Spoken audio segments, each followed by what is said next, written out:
Right guys, welcome to the pre-start preparation section of the Office Strength Challenge.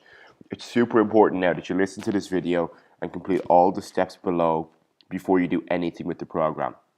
This is the section now where we establish your baseline for body fat, for strength, and kind of talk a little bit about movement quality as well. So this is really the most important section you've come across, and if you don't do this, the rest of the program is going to be all over the place for you.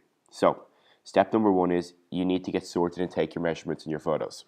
Look, we've all been on diets and we've all failed and we've all succeeded at different times in our life.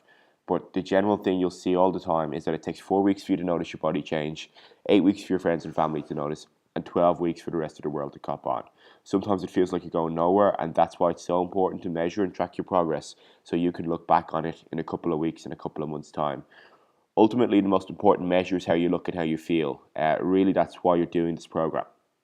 But as guys, we love to be analytical, we love numbers, so we're going to use those as well to track things. The numbers we're going to use are tape measurements around your waist, hip, neck, to do the US Navy SEAL body fat method and to establish your waist and hip ratio and your max strength levels.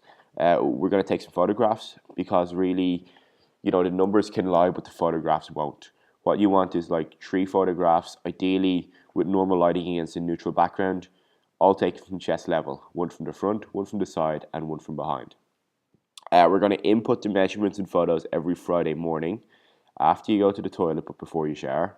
And the reason you're doing that is so you can keep track on things. Basically, if you know you have a weigh-in coming up each week, you're far more likely to stick to the plan. So, this is the screen you're going to get. This video will be the one I'm talking in right now. You're going to click on the plus button to get your measurements and photo option up. And you're just going to fill them in all the way through here. Each one of these fields is required, so you won't be able to continue on unless you fill them in. So once you've got your measurements taken, you have to establish what they mean. So that means calculating your body fat percentage and your waist to hip ratio. And that's what you're going to do in the next section. For some reason, there's going to be a lot of blank space here. Don't worry about that. Just keep on scrolling until you use the calculator to get a rough idea of body fat percentage. That'll take you across to a calculator for the US Navy SEAL method. And then we'll talk about the waist and hip ratio in a second. For guys, anything around 15 to 18% as an initial starting point is acceptable. Above that, and you need to start looking at dropping body fat quickly. You'll start to look really in shape, like with abs, and you'll look like you train at around 12% as a guy. So that should be your immediate goal. With the body fat, it's quite simple to calculate. You just head on over here. You select pounds and inches, male, your age. The age is important because it will affect the body fat calculation, and then your weight. You put in your measurement in inches or centimeters. You've taken all your measurements so far in inches because I'm old school. So you're going to just fill those 3 in, hit calculate, and then all of a sudden it'll spit this out. So for me, I am about 70 inches tall. My neck, as measured yesterday, was 16.5, and I'm pretty sure my abs are around 36 at the moment. And that's what happens when you don't enter your numbers. You get error messages. You hit calculate, it spits out a number, 18%. For me, that's probably a little bit high because I'm carrying quite a lot of muscle around my stomach and back. Realistically, it's probably closer to 15 or 16. But again, all that matters with this is it serves as a starting point. Because let's say, for instance, in 2 or 3 weeks' time, my abdomen drops to 34 inches. All of a sudden, my body fat has dropped, 4%. Don't get too hung up on the numbers and the actual percentages, guys. Really what matters is that the things like your waist in inches and your hips are starting to trend in the right direction over time. The waist to hip ratio then is the final one to calculate, and what you'll see here is anything below 0.85 is excellent, below 0.95 is acceptable, and then anything at 0.95 or above is a serious issue that you need to address. So for me, it's as simple as going into Google. My abdomen, as we've just established, is about 36. My waist, that's my abdomen, my waist. My hips are 42 inches. That gives me 0.857, so I'm almost excellent. It's quite simple and quite straightforward. Make sure you upload the photos. Make sure you do these measurements because they really are the foundation of everything you're going to do from here on in. Once you get those done, head on to the movement screen.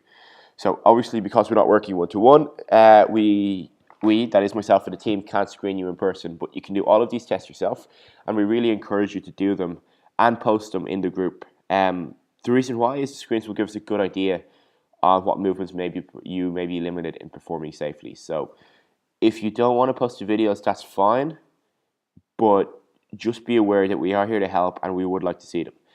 So here's what you're going to do. You're going to watch the videos, and then you're going to head on over to the exercise library, mobility/prehab, for any corrections that you need. So the ankle mobility test, the wall squat, all you need to do is just hit the play button, and these will start working for you as you go. So flip through those, have a look at them, watch me and Matt go crazy. Once you've got them done and once you've established whether you're pass or fail in them, you then need to head on over to the mobility section to have a look and see what you need to do. So once you get that done, pop out of it, and from there you're going to start thinking about testing. So when we test, we're only ever testing to technical failure. What that means is you only ever go to the point of almost technique breakdown. So you never actually hit technique breakdown, but you almost get there. So what that means is whatever form you can hold with an empty bar is the exact same form you should be hitting with your max weight for that day. Your form and technique shouldn't change because of the loading you have on the bar. The goal of the test day is to lift the maximum weight possible for that day only. So not every day is going to be a PR. Not every day is going to be the best day of your life. Just warm up, just get ready, and try and do it as quickly and swiftly as possible without wasting energy. Following the mobility videos and stuff we have in the exercise library is going to be super helpful and a nice way to warm up. The first thing you need to do, though, is head up onto the exercise library and check out the squat, bench, and deadlift tutorials, because you need to have your form and technique locked down in those before you start to attempt to max. So once you've got that done, warm up as you normally do. If you have been following a smart sequential warm up, then don't change it on test day, because it's only going to change things and throw you off your game. If you haven't been, use one of our mobility warm-ups from week 1 of your programming here, or from the exercise library mobility prehab section up here. So the stronger and more experienced you are, the longer you need to warm up with, obviously enough. If you know your maximum weight, or if you have an idea of the sort of weight you're going to lift, then using these percentages below will work really nicely. If you don't, that's not a big deal. Just start with the barbell and work up, 5-ish kilos an attempt. So that would be the bar for 10, like 30 kilos for 5, maybe 35 for 3, 40 for 1, 45, 50, 55, and keep tipping up until you hit a max. If you think you're good for like a 100 kilo deadlift, you can use that as your expected 1 rep max. So that would be, 50 kilos for 5, 70 kilos for 3, 80%, so on and so forth. Basically, anyone lifting between 50 and 250 kilos, this sort of warm-up will do it. If you're lifting more than 250 kilos, you probably need something a little bit more sophisticated, but it's unlikely that you're going to be doing that if you're following this program, so don't worry too much about it.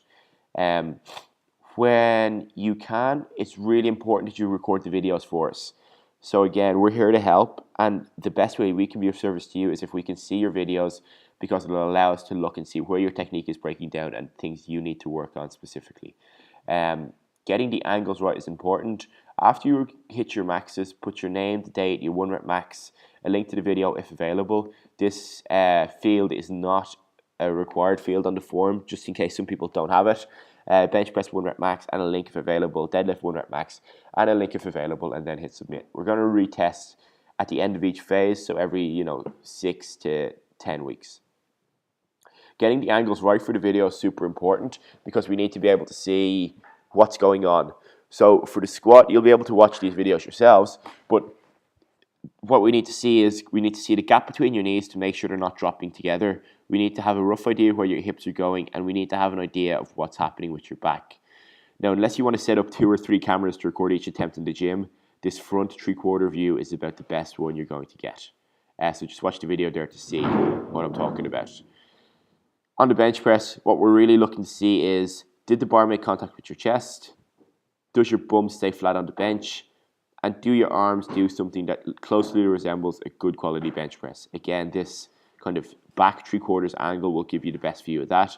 And then from the deadlift, the most important thing to have is really good back position. The danger with the deadlift is obviously you lose back position, your lower back rounds out, and you get crunched. So that's the primary focus of the video, is to record that and make sure your technique doesn't break down. So try and film it from a side angle. Again, with all these videos, you can just hit play and watch them, and you'll see exactly what I'm talking about.